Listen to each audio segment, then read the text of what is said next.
నమస్తే BCN news కి స్వాగతం. నా పేరు నీలిమ. ముందుగా ముఖ్యాంశాలు. మంచి పాలన అందించే గుణం ఎన్డీఏ డిఎన్ఏలోనే ఉందన్న మంత్రి సత్యకుమార్ యాదవ్. రాష్ట్రంలోని 1,63,00,000 కుటుంబాలకు ఇన్సూరెన్స్ సదుపాయం తీసుకొస్తున్నట్లు స్పష్టం.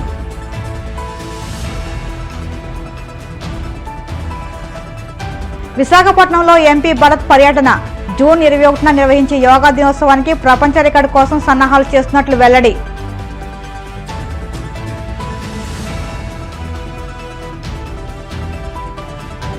అధికారం కోసం హామీలు ఇచ్చి ప్రజలను మోసం చేయడంలో చంద్రబాబు దిట్ట. విమర్శలు గుప్పించిన మాజీ మంత్రి సీదిరి అప్పలరాజు.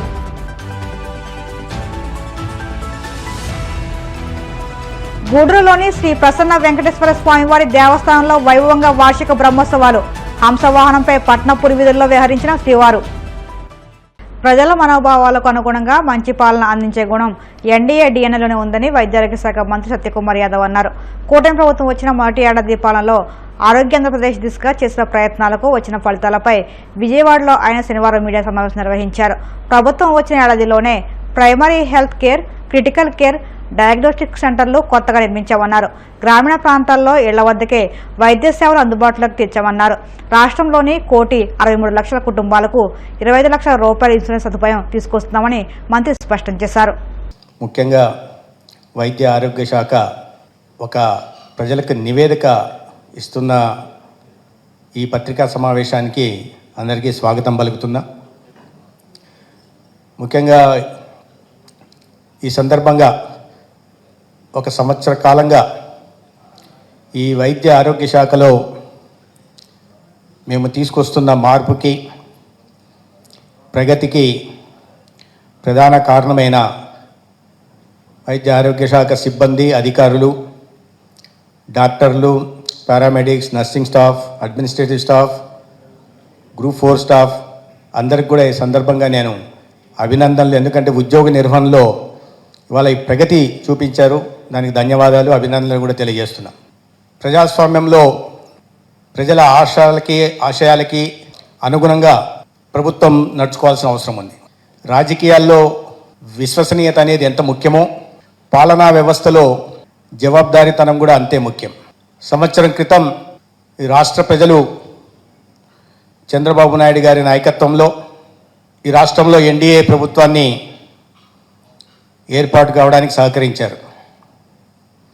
వారందరికీ ఈ సందర్భంగా ముందుగా ధన్యవాదాలు తెలియజేస్తున్నాను. జవాబుదారీతనం గురించి నేను మాట్లాడుతున్నప్పుడు ఎన్డీఏ డిఎన్ఏ గురించి ప్రత్యేకంగా చెప్పాల్సిన అవసరం ఉంది. ఎన్డీఏ డిఎన్ఏలోనే ప్రజల మనోభావాలకి అనుగుణంగా ప్రభుత్వ పాలన అందించే జీన్స్ ఉన్నాయి. అయితే ఎన్డీఏ ఇతర పార్టీల్లాగా ప్రజలు తిరస్కరించారు కాబట్టి ప్రజల్ని వెన్నుపోటుదారులు అని చెప్పి అవమానించకుండా ఓటమైనా గెలుపైనా ప్రజలు ఏ నమ్మకంతో, విశ్వాసంతో ప్రభుత్వాన్ని ఎన్నుకున్నారో ఆ నమ్మకాన్ని వమ్ము కానివ్వకుండా పాలన అందించే ప్రయత్నం చేస్తుంది. అదే పాలన గత సంవత్సరం రోజులుగా రాష్ట్రంలో జరుగుతూ ఉంది. జవాబుదారీతనం గురించి నేను ప్రత్యేకంగా ప్రస్తావించాను. ఎందుకంటే అనేక రకాలైన హామీలు ఇవ్వడం జరిగింది. ఒక మార్పు తీసుకొస్తామని ప్రజలకు ఆనాడు చెప్పడం, దానికి అనుగుణంగా నడుచుకున్నామని చెప్పడం కోసం జవాబుదారీతనంతో పని చేశాం సంవత్సరం కాలంగా. దాంట్లోనే మేము మీ ముందు పెడుతున్న ఈ నివేదిక, మేము సాధించిన ప్రగతి, మేము తెచ్చిన మార్పు ఏంటని ప్రజల ముందు పెట్టే ప్రయత్నం. ఎందుకంటే ఎన్డీఏకి ప్రజలే దేవుళ్ళలాగా, ప్రజల్ని వెన్నుపోటుదారులాగా ఎన్డీఏ ప్రభుత్వం, ఎన్డీఏ కూటమి ప్రభుత్వం చూడదు, కూటమిలోని భాగస్వామ్య పార్టీలు కూడా చూడవు. వారసత్వంగా ఎటువంటి వ్యవస్థను మేము తీసుకున్నాం అనే విషయాల్లోకి నేను తర్వాత వెళ్తాను. కానీ గత సంవత్సరంలో వైద్య ఆరోగ్య సిబ్బంది అధికారుల నుంచి కింది స్థాయి దాకా అందరి సహకారంతో మేము తెచ్చిన మార్పు తులనాత్మకమైన, గుణాత్మకమైన, సకారాత్మకమైన మార్పు, తద్వారా ప్రజలకే అందుతున్న నాణ్యమైన సేవలు, మౌలిక సదుపాయాల కల్పన, డయాగ్నోస్టిక్ ఎక్విప్మెంట్ పెంపు, ముఖ్యంగా జవాబుదారీతనం, ఒక క్రమశిక్షణ, సమయానికి డ్యూటీకి రావడం, పేషెంట్ల పట్ల కంపాషనేట్గా వాళ్ళకి సేవ చేయడం, జనరస్గా ఉండడం, ఇవి ఈ సంవత్సర కాలంలో మేము తీసుకొచ్చాం. అంతర్జాతీయ యోగా దినోత్సవాన్ని జూన్ 21వ తేదీన విశాఖలో ఘనంగా నిర్వహిస్తున్నామని విశాఖ ఎంపీ భరత్ తెలిపారు. ఇందుకు అవసరమైన ఏర్పాట్లు చేస్తున్నామని అన్నారు. విశాఖపట్నంలో జరిగే యోగా కార్యక్రమానికి ప్రధాని మోదీ హాజరవుతామని తెలిపారు. విశాఖలో నిర్వహించే యోగాకు ప్రపంచ రికార్డు కోసం సన్నాహాలు చేస్తున్నామని అన్నారు. విశాఖ రైల్వే స్టేషన్ అప్గ్రేడేషన్ జరుగుతుందని, సుమారుగా 500 కోట్లు కేటాయించిందని స్పష్టం చేశారు. స్టీల్ ప్లాంట్ కాంట్రాక్ట్ కార్మికులను తొలగించని వాస్తవమేనని, అవసరమైన మేరకు కార్మికుల్లోనూ విధుల్లో ఉంచి మిగతా వారిని తొలగిస్తున్నారని ఆయన వెల్లడించారు. సౌత్ కోస్ట్ రైల్వే జోన్ కి ఒక జనరల్ మేనేజర్ అపాయింట్ చేయడం జరిగింది. త్వరలో ఆయన కూడా ఇక్కడికి వచ్చి రిపోర్ట్ చేసి అంత యాక్టివిటీస్ కూడా టేకప్ చేస్తారు. సందీప్ మాథుర్ గారని, ఆయన IRSSC ఇప్పుడు ప్రస్తుతం PED సిగ్నల్ మోడర్నైజేషన్ రైల్వే బోర్డులో పనిచేస్తున్నారు. ప్రెసిడెంట్ గారు ఆయనకి ఇప్పుడు అప్రూవల్ ఇచ్చి ఇక్కడ జనరల్ మేనేజర్గా అపాయింట్ చేయడం జరిగింది.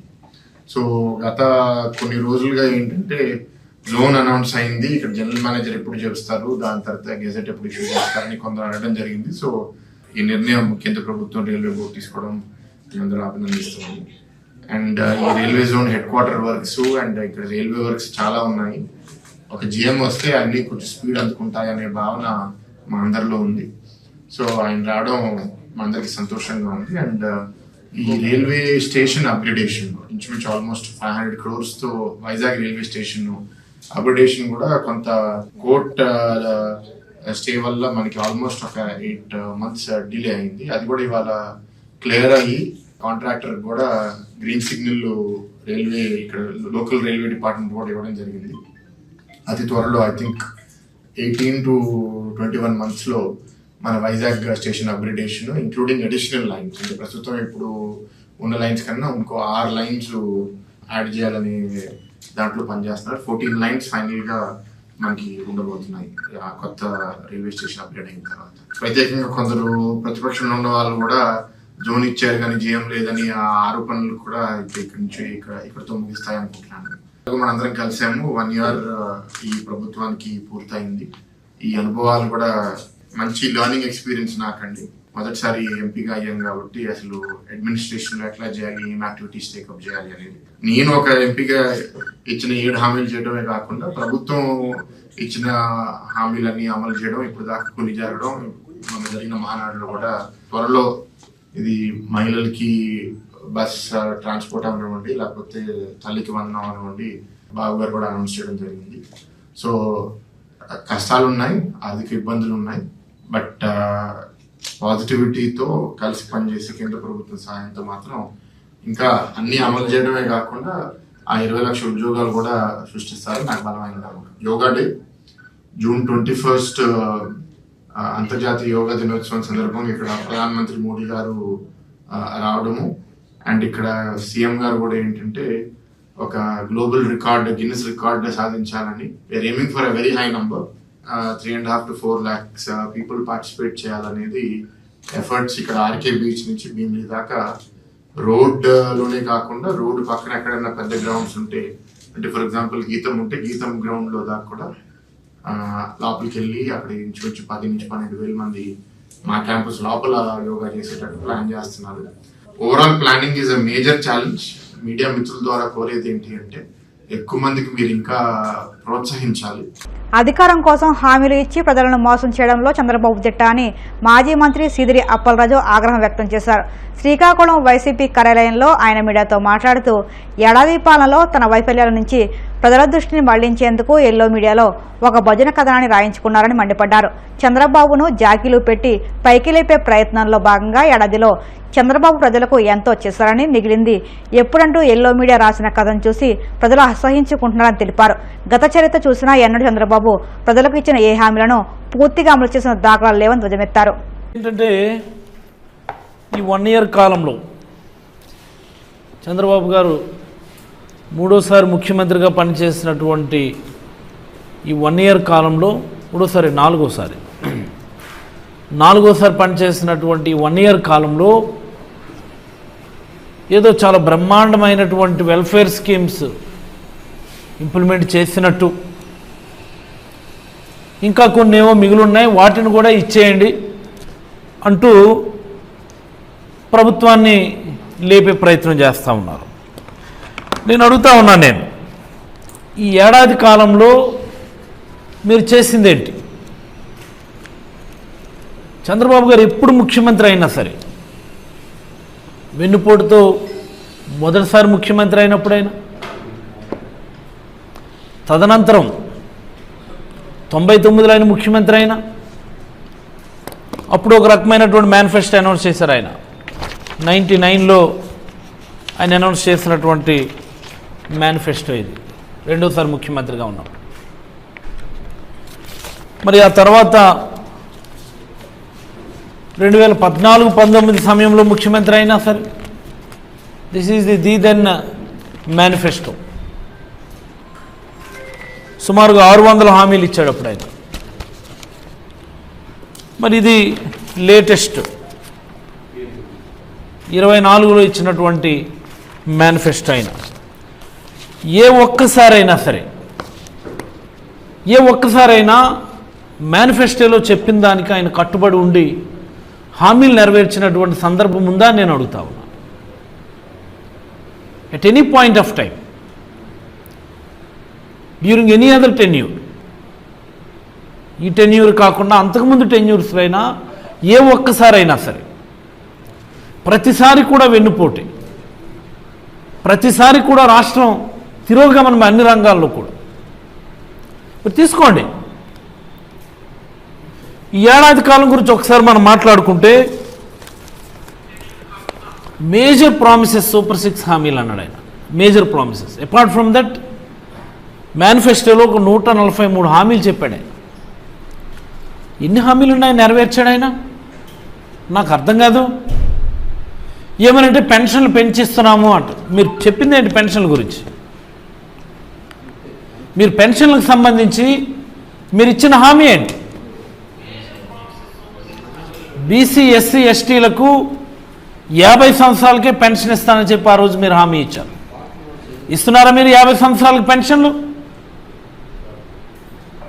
50 సంవత్సరాలకు మీరు పెన్షన్లు ఇస్తే అదనంగా 20 లక్షల మంది పెన్షనర్స్ యాడ్ అవ్వాలి.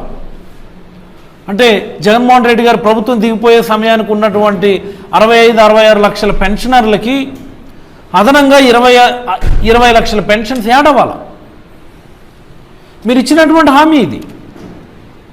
కానీ ఈ ఏడాది కాలంలోనే జగన్మోహన్ రెడ్డి గారు దిగిపోయే సమయానికి ఉన్నటువంటి పెన్షన్ల కంటే 4 లక్షల పెన్షన్లని తగ్గించి, ఆ 4 లక్షల పెన్షన్లు కట్ చేసిన తర్వాత ఏదైతే రిమైనింగ్ అమౌంట్ ఉందో దాన్ని మీరు అప్రోప్రియేట్ చేశారు దానికి. ఇది కాదా వాస్తవం? మీరు చాలా గొప్పగా మాట్లాడుతూ ఉంటారు, మేము పెన్షన్ 4,000 చేసాం, 4,000 చేసాం, 4,000 చేసాం. మీరు చెప్పారు ఇస్తానని మొదటి నెల నుంచి. 50 సంవత్సరాలకి ఇస్తానన్నారు. ఎప్పుడు ఇస్తారు మీరు 50 సంవత్సరాలకి పెన్షన్లు? ఇప్పుడు కాసేపు ప్రకటనలు.